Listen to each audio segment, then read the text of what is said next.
Hello and welcome to the channel. Hello. It is June 15th today. Howdy ho. It's June 15th today, and we are going to talk about listening accomplishes more than speaking. Wow. Yeah, yeah. Oh, please. Okay. Diogenes says, "To the youngster talking nonsense, Zeno said, the reason why we have 2 ears and only 1 mouth is so we might listen more and talk less." I have heard this before. It sounds very vulgar in some way, but yes, I mean, yeah, that makes sense. What's vulgar about it? It's just very like, you have 2 ears and 1 mouth, so shut up. Like, listen, it's, but like listening is such a different beast than like saying, just listen. Like, no, that's not how it works. Listening is like a involved process that needs to be practiced ultimately and get used to and all of that. Yeah, I think it also requires some fluency. Like, you don't just know how to listen. It requires do I understand what the other person has just said, like at a very basic level? And if I haven't, am I willing to stay with it and pay attention and ask questions and do the follow-up necessary to be on the same page with this person? Yeah, or do I do the thing where it's like, I didn't really get it, but it doesn't matter. And that happens a lot. Well, that's not listening in the way I'm right. I'm This is why I'm saying listening requires fluency because it's difficult to do that. It's difficult to follow somebody exactly without getting pulled out into an inner monologue of sorts or another like thought train. And then it's like, okay, so now let's say that I've understood what this person is just communicating with their words. Now there's a whole subtext behind the words that's generating the words in them. And that subtext is emotional. And so it requires that I now have a fluency of emotions that I can identify, oh, there's some sadness that's underlying this for this person. There's an excitement here. There's some fear, some anxiety, some anger. Like reading what's behind the words. Yeah, and like being able to, and that, I mean, like maybe it took me 4 or 5 years to get to the point where I could just identify feelings in myself. Because they would come up and I'd be like, I know I'm feeling this. I know whether I like it or I don't like it as a feeling as far as that goes.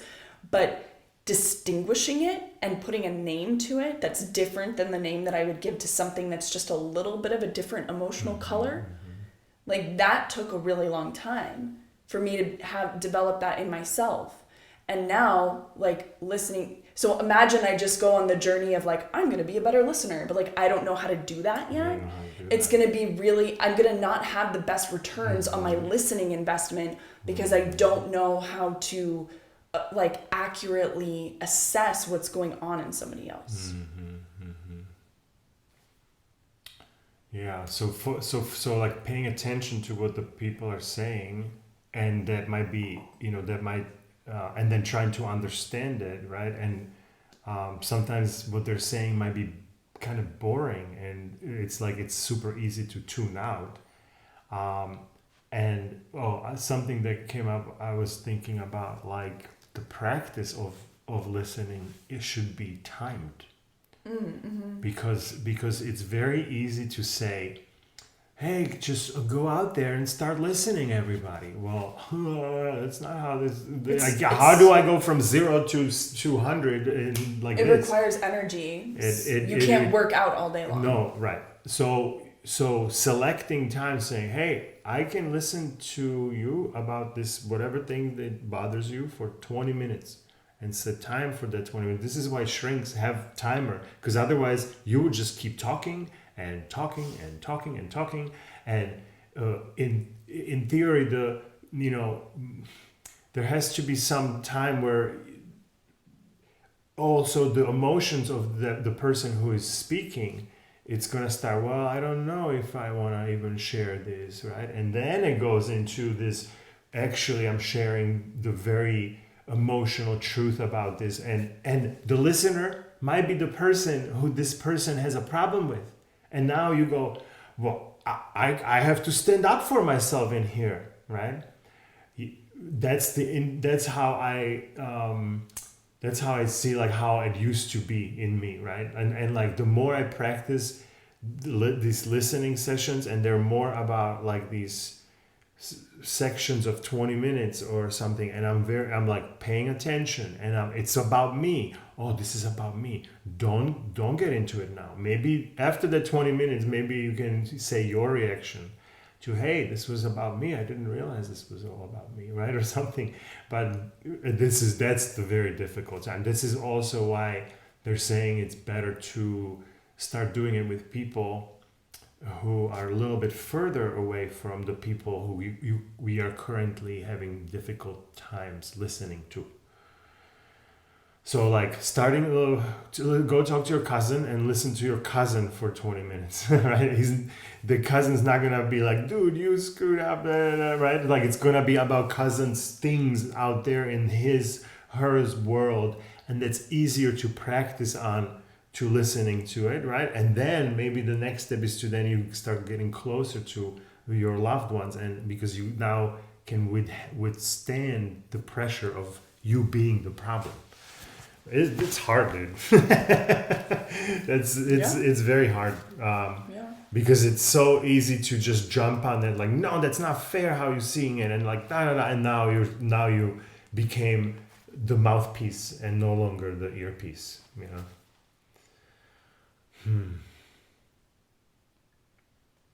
And I get why the quote would be like kind of saucy, because essentially who he's talking to is like a know-it-all type of person who thinks that they have more knowledge than other people, and so why would I listen to somebody else?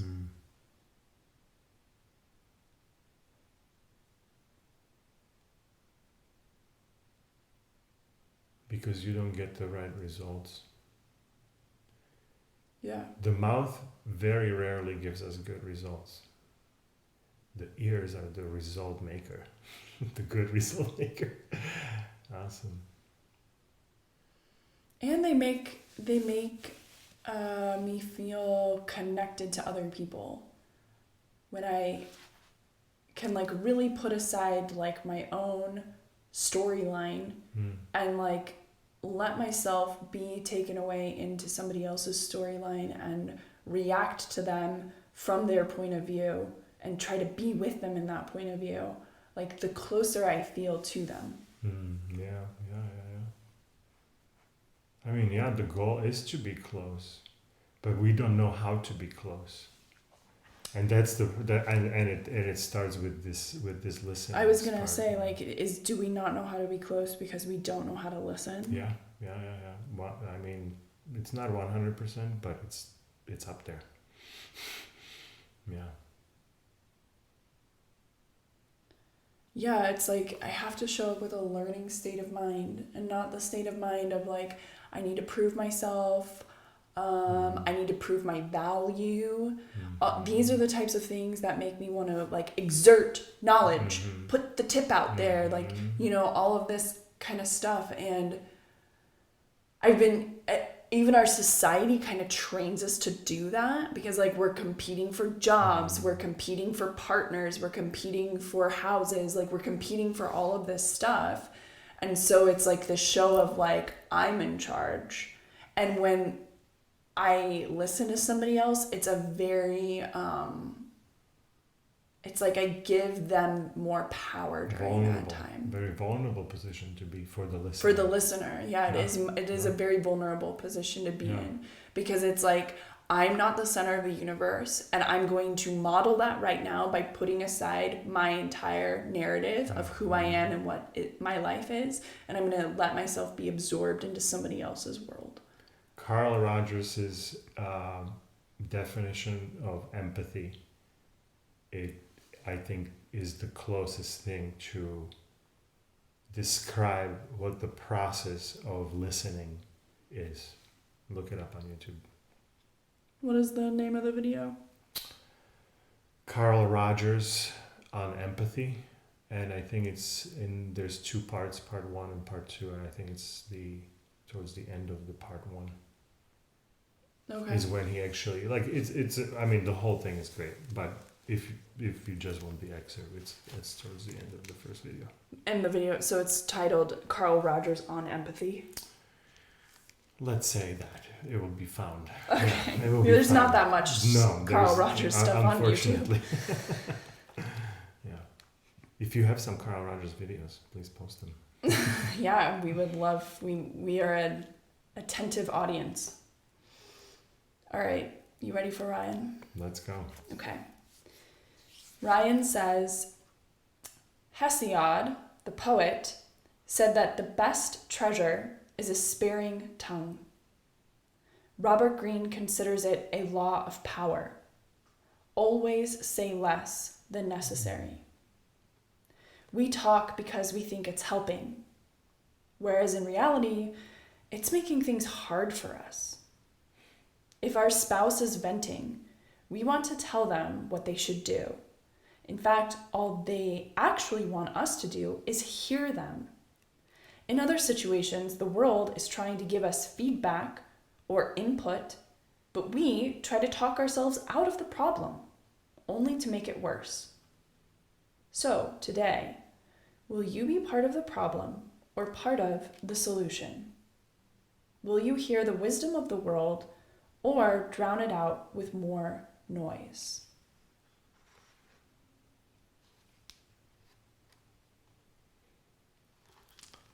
Enough said. Yeah. Thank you. Thank you.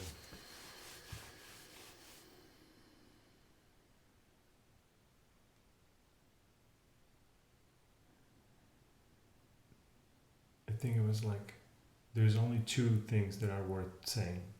It's thank you, or you're welcome and thank you, or something like that, or please and thank you. Yeah, it was Marshall Rosenberg who said that people are only ever saying 2 things. They're saying please or thank you. Yeah.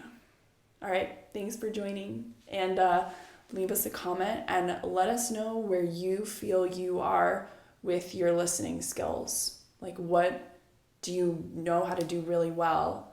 And if it feels kind of confusing for you, what are the areas that are just like totally racking your brain? Yeah. See you tomorrow.